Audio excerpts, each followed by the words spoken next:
साधारणपणे इसवी सन 1850चा काळ। एका बाजूला पेशवाई सूर्याचा अस्त झाला आणि ब्रिटिशांनी ईस्ट इंडिया कंपनीची पाळेमुळे पूर्ण भारतभर अगदी घट्ट रोविण्यास सुरुवात केली। एका बाजूला कोरडा दुष्काळ, दुसऱ्या बाजूला प्लेगची साथ आणि त्यात भर म्हणून इंग्रजांचा सक्तीचा कर। सर्वसाधारण गरीब माणूस यात पुरता होरपळून निघत होता।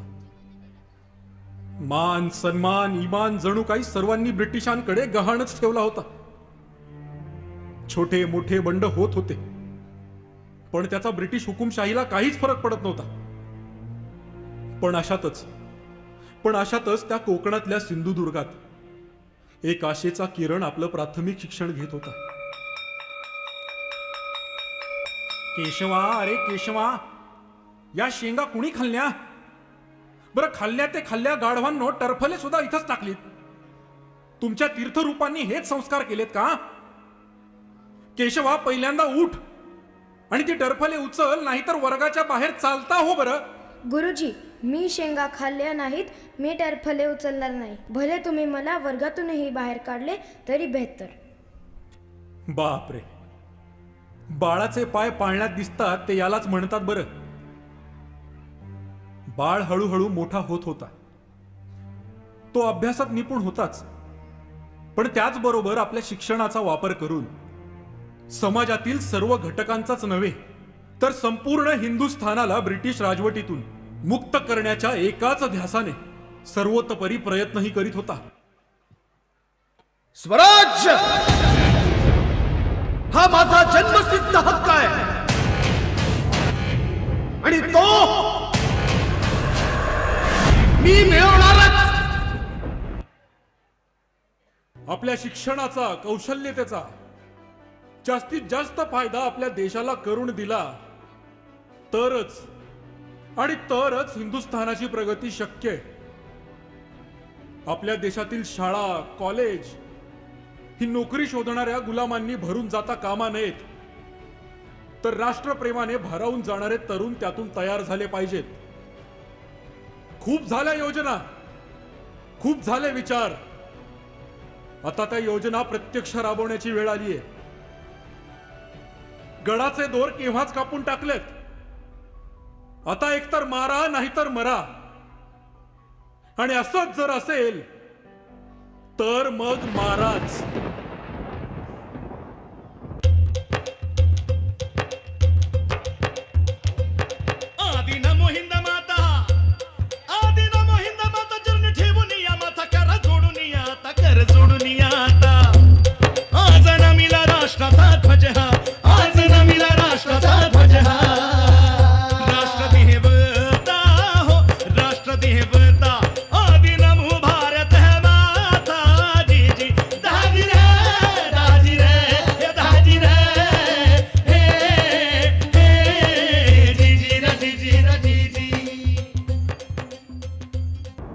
खरं तर आपल्या शिक्षण पद्धतीतच काहीतरी दोष आहे, हे टिळकांनी अगदी योग्य हेरलं होतं। लहान मुलांवर देशाभिमानाचे आणि सामाजिक बांधिलकीचे संस्कार करावे लागतील हे त्यांना पूर्णतः उमगलं होतं। इंग्रजांची शाळा कॉलेज होती की, पण ती त्यांच्या सोयीसाठी आणि हो, त्यांच्या हितासाठी। हाच एक धागा पकडून टिळकांनी हिंदुस्थानातील पहिली आपली स्वतःची शाळा आणि इसवी सन 1880 मध्ये विष्णूशास्त्री चिपळूणकर व गोपाळ गणेश आगरकर या आपल्या समविचारी मित्रांच्या मदतीने पुण्यातील मोरोबा दादांच्या वाड्यात न्यू इंग्लिश स्कूल शाळेची स्थापना केली।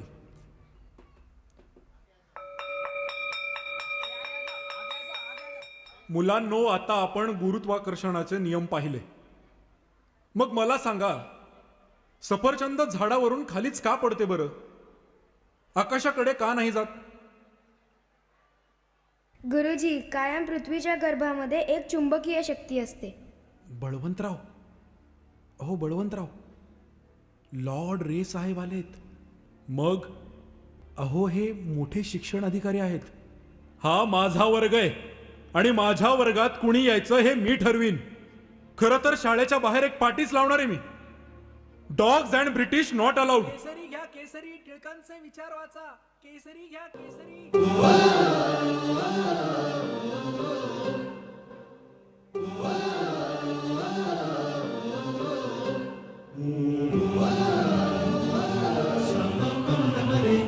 या जीवन आपुले सार्थ करा रे, राष्ट्रभक्ती निस्वार्थ करा रे, एकजुटीने कार्य करा या देशाचे.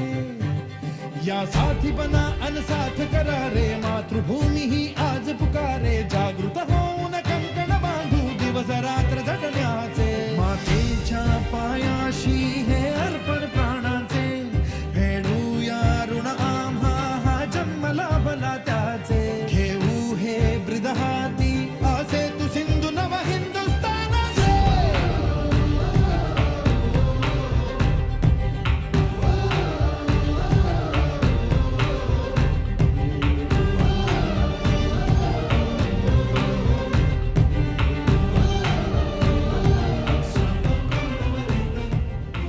भीतीन आम्हा ह्या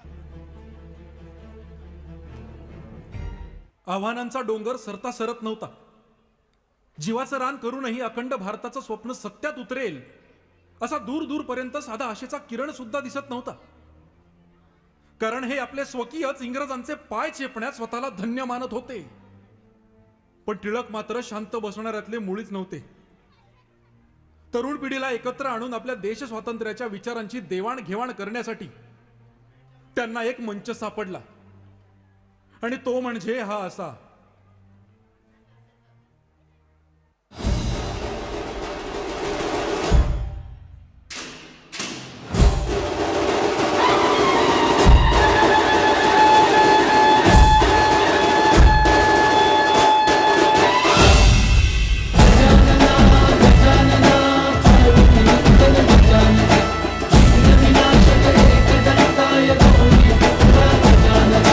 देवाचा तू देव मोरया, गात तुझे गुणगान. वाट नवी चालाया दे तू शक्तीचं वरदान.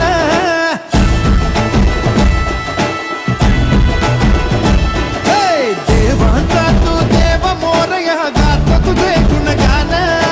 वाट नवी चालाया दे तू शक्तीचं वरदान. तुझं मीण कोणी दयाळा माझ्या मनीची भेवी जाण. घेऊन बसा भक्तीचा चालू बाप्पा मोरया.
बळवंतराव, मला कधी कधी प्रश्नच पडतो, तुम्ही नक्की हिंदूच आहात ना?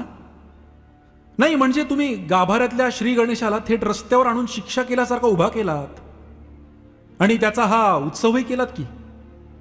आता याला आम्ही काय समजायचं? अहो गोपाळराव, बहुजन समाजाला देवळात जाता येतं का? आणि ते जर येत असतं तर हाच उत्सव देवळात साजरा झाला असता. आणि हो, आपल्याला पहिल्यांदा जात पात धर्म ऊच नीच ही दरीच मोडून काढायला हवी. सर्व तरुणांनी मंडळात येऊन गणेश उत्सव साजरा करायला हवा आणि आपल्या समाज हिताय विचारांना आणखी मजबूत करायला हवं. आणि ते होईलच याची मला खात्री आहे.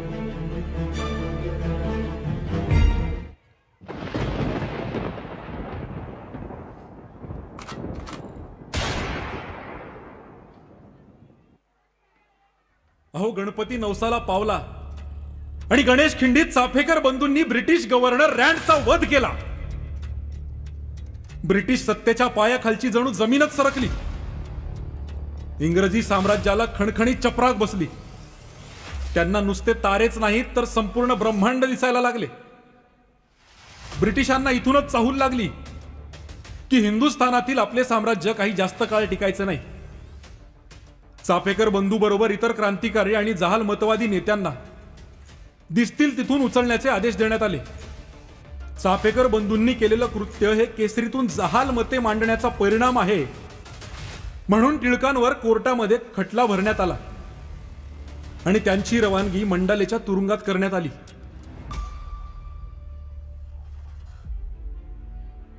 सरकारी वकिलांनी सादर केलेले पुरावे आणि मांडलेली आपली बाजू तसेच ज्युरीने दिलेला खाऊ यांच्याशी आम्ही सहमत आहोत. Mister Tilak, do you want to say something in front of the court?